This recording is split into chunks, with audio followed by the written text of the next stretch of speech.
even 100,000 acres of it. And they're not doing anything about it because most of it's on their land. But they will take action against you. Now, we need to finally stand up. We need to stand up for the animals, the 100 million animals on that alone. Between Blackberry and Lantana, that's 20 million hectares. That's 200 million animals on the minimum side. It's going to be more like 500 million animals, and not one green person cries about those animals.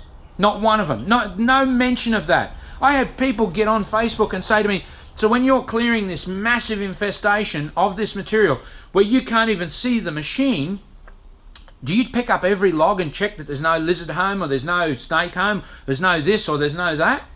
No, I don't. Do you know what 10 million hectares looks like? Have you even got a clue? Another person said to me, why don't you poison each and every plant and then climb under that plant while it's dead and plant a tree? Are you serious? 10 million hectares. That's 20 million between two weeds.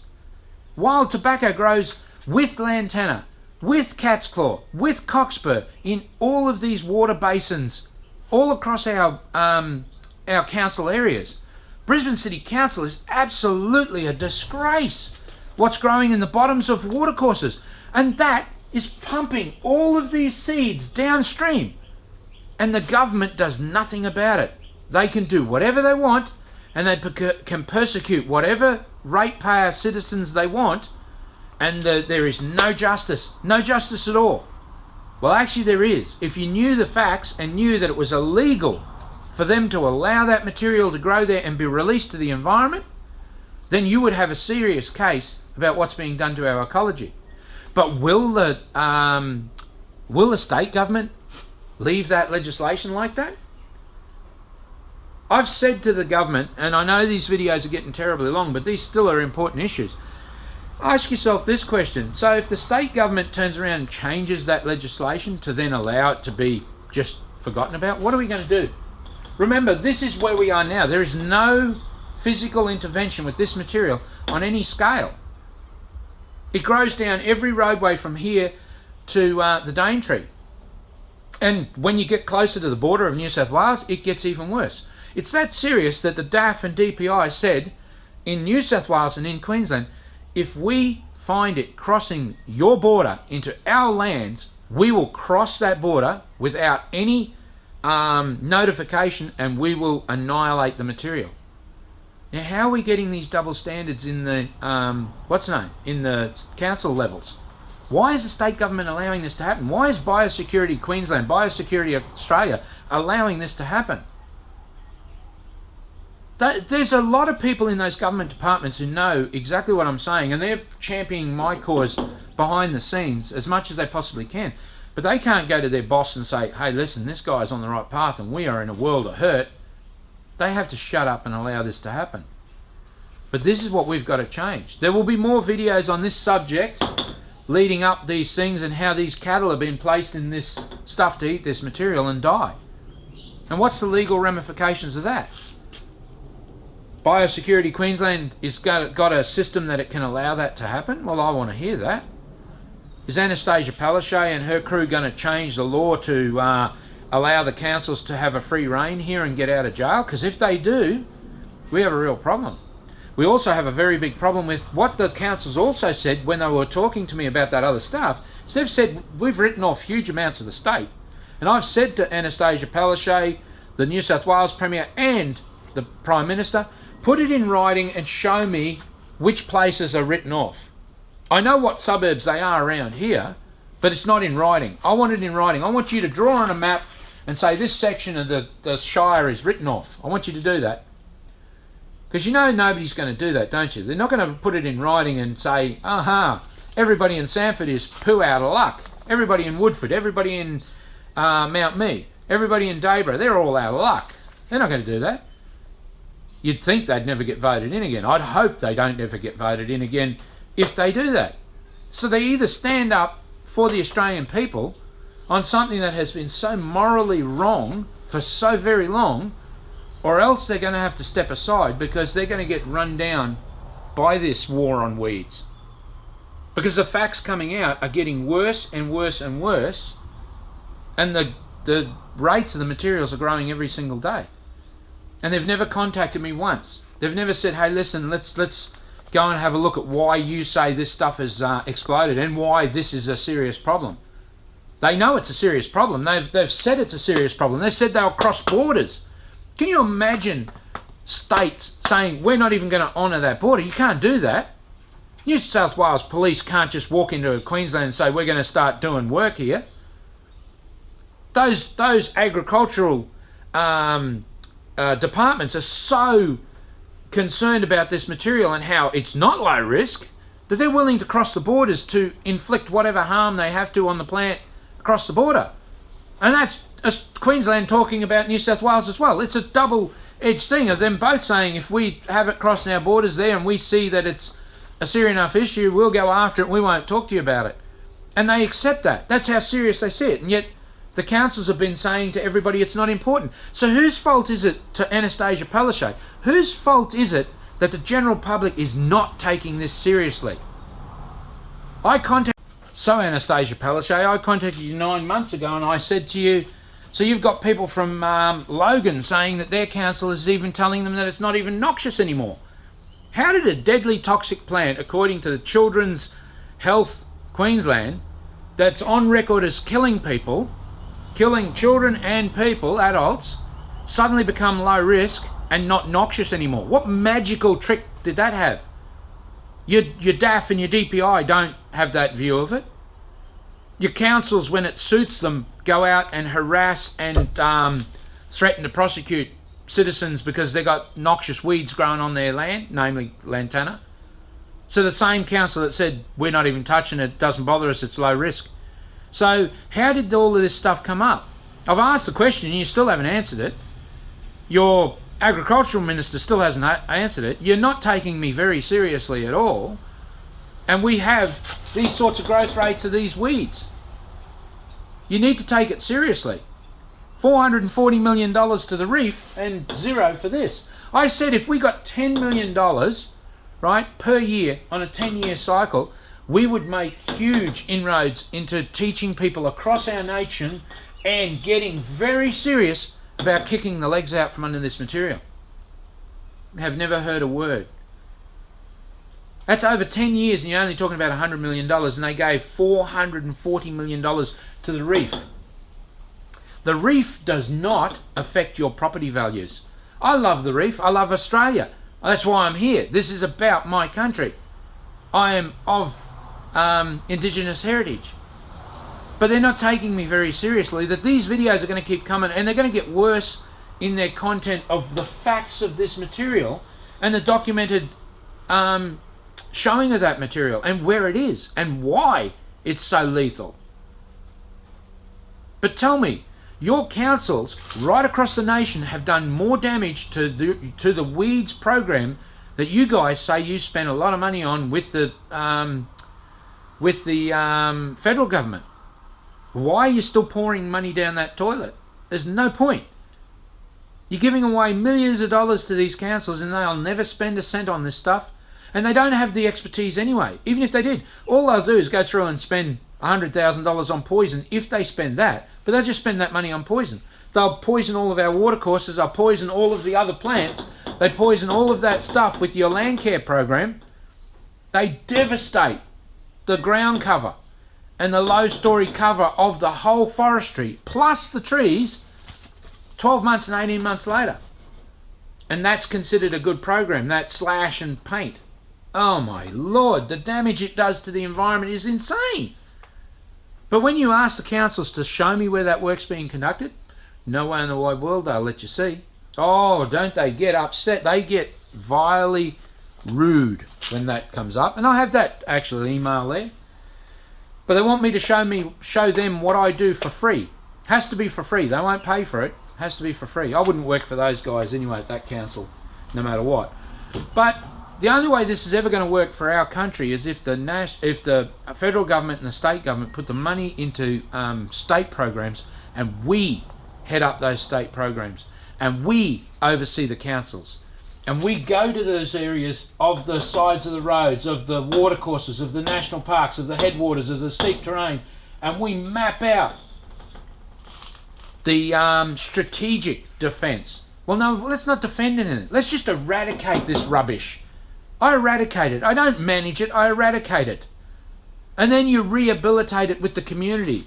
And the link that it brings with the community then can tell you, we've got some stuff showing up down in this area, because they now know what to look for. We would have an early warning system that this material would be devastated so quickly. And yet they want to keep pouring money through the government toilet with these other departments and individuals to give them some credibility, and yet they don't have any answers. They don't even know. No, they just won't say water spreads it. Doesn't appear in their books, because the litigation from this steep country and the national parks is what they fear. But that's not going to be stopped, because they already admit they know this stuff is a problem here. There's too many lies being told, and we're ferreting them out, and we're bringing them to you. So Lantana Removal Queensland, please throw some money into the GoFundMe page. You know, please help out, because it is that critical of the amount that this costs me to try and get this material out to people. Please share the hell out of it. Please talk to other people, because it's only when the public care enough to be talking about it. Please go onto that thing on my website and on my Facebook page, the Have Your Say for the federal government, because they are playing games, the state and federal government, in these secret things being put up there. Nobody knows they're there. I'm the only one telling people that Have Your Say is there.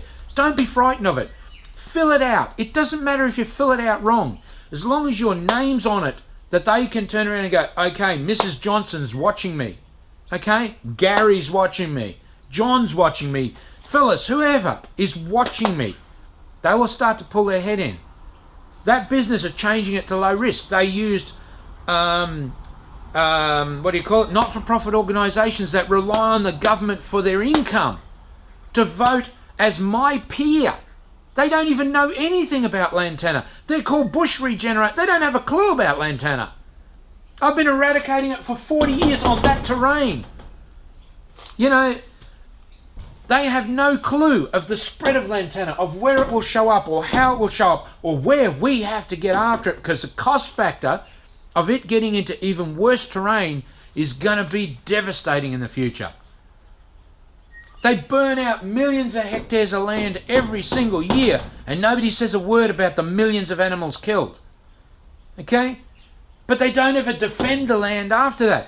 The ecology of the forest gets weaker, and the weeds come back stronger. That's been going on for 50 years, and there's not one national park or state forest where it's been successful and it's been a good deal. The Department of Natural Resources, Mines and Energies have huge conferences with the national parks guys, and they all share honest information, and they go, oh my God, it's just out of control, it's insane. We have to burn it twice. We find if we put the second fire through and kill every other animal that we missed on the first one, then we have a better success rate with the Lantana, but it still comes back.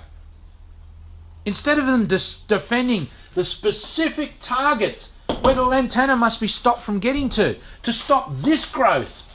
If we stop this growth and we hold it at that for a while, right, that's a huge improvement. But the knowledge is the only way you can stop this from happening. And they don't have any. They admit they don't have any. But they're not willing to put any money on the table, because you're not willing to stand up. You're not willing to say, imagine what my land prices are going to be when Sanford is that inundated, worse than it is today, and we can't sell this. I have people coming to me with properties with the whole back of their property in the watercourse completely infested, all the way back up into the national parks. Tell me how that happens. That somebody isn't going, you know what, the council needs to deal with that. That's the national parks stuff ruining my property values. It's $5,000 or $10,000 to clean that up. You know, it's not your problem, it's the national parks problem. They've illegally allowed it to be released to the environment, and they've illegally allowed it to flow downstream, and they've done nothing about it. And if the government doesn't like all of this information, then put the bloody money on the table and let's get serious about getting after this material.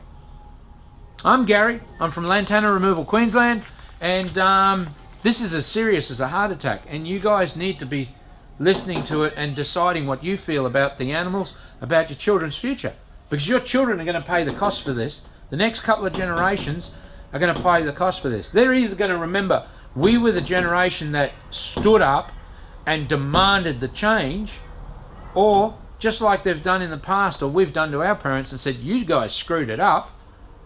Do we have what it takes? Do we care enough about what it costs us? Not the environment, not anything else. If it gets down to it, just what it's going to cost you should be a good enough reason to make a difference and make a stand. Thank you very much for stopping by. I know the videos get long, but it is so important for this sort of information to get out to you guys, because until you see this stuff and see it written down, I don't think it gets through. I really don't think it's really understandable. 30% doesn't mean anything. 30% doesn't mean anything until it's 1,200 seeds at 30%, 400 new plants. Poor to average conditions. If we get floods and really good rains in a really wet season, then it's this one here. And then add to it steep terrain. Once they get to this point, the material floods down off that point. It can travel 100 kilometers. This is enormous, and this must be stopped. If we have to put a buffer, a 200-meter buffer, along that area of the national parks to stop that material coming off the tops of those mountains, yes, it means I'm saying forget the national parks. They created this mess. They won't protect their own problem. They tell you they've got no money, but they can buy the neighbour's property and the other neighbour's property. And then those gooses at the Greens party say to you, oh, we're doing a brilliant job because look, we increased the national parks by 10%. We spent $1 billion on land acquisitions around the national parks because they were covering this crap up. That's what they were covering up. But sooner or later, the litigation from this, the government either gets on the ball and starts to put the money on the table for us to go after this material, because we can be active the day after the money sits in the bank. None of these organisations, none of the councils will do the work. Doesn't matter what you give them, they're always going to keep taking the money to fund the admin costs. They've got a 10% workforce and a 90% admin. And every year they have to blow their budget so that they can get more money next year. How was that system ever achievable? Private enterprise is shrinking like mad. Jobs, the whole deal is shrinking like mad, and we're supposed to fund an animal like that. State and federal government is not much better. We have to have the money into organisations like ourselves who are specifically the other way around. 10% administration and 90% on the plants. 90% in the field doing the work. I don't lead from an office chair, I lead here. I love killing this stuff. I'm taking our country back. I'm taking your land back. I'm taking our watercourses back. We must defend the watercourses, the steep terrain, the roads. The roads are a massive problem in this problem.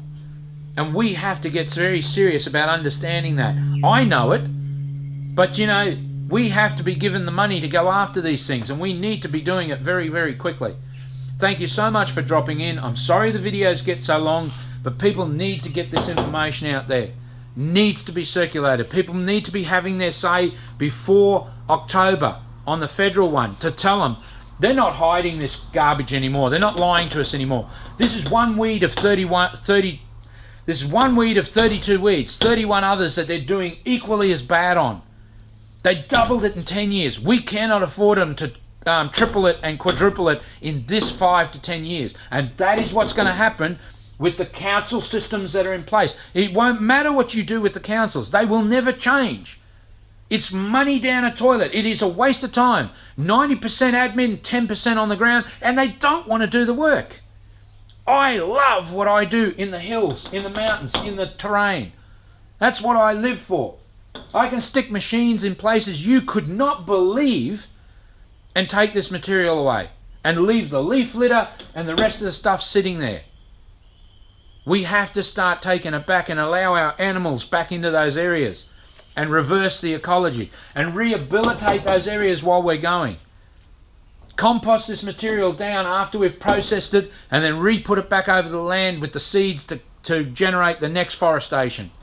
Sink more water into the ground by capturing that water and putting it straight into the ground instead of it blowing straight past, because lantana is the worst thing for erosion. It's the worst thing for the ecology. It is absolutely a lie, and I'll do that later. I'll do another video on that one. That's a biggest lie, that it's got any value in water, subsoil stuff. It is absolutely useless for erosion. It's a load of rubbish. Anyway, thank you very much for stopping by. I'm Gary, LantanaRemovalQueensland.com.au, Lantana Removal Queensland on Facebook, GoFundMe page. Please give whatever you can, because it matters. It doesn't matter if it starts at $1, but it also sends the message to the government that people are watching and people care enough to put some money in there. I'm not asking you to put huge amounts of money in there, although I would love it, because this is terribly costly. But we have to be serious about these figures. And if we don't stand, these people will just keep changing laws and they'll allow it to go.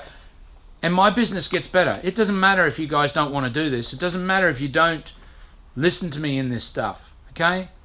Eventually, this stuff will get to the point where everybody's going to be paying. And all bets are going to be off. Anyway, thank you very much. Talk to you later. Bye-bye. I'm Gary. Oh, and the phone number is 0449 986 880. Thank you. Bye-bye.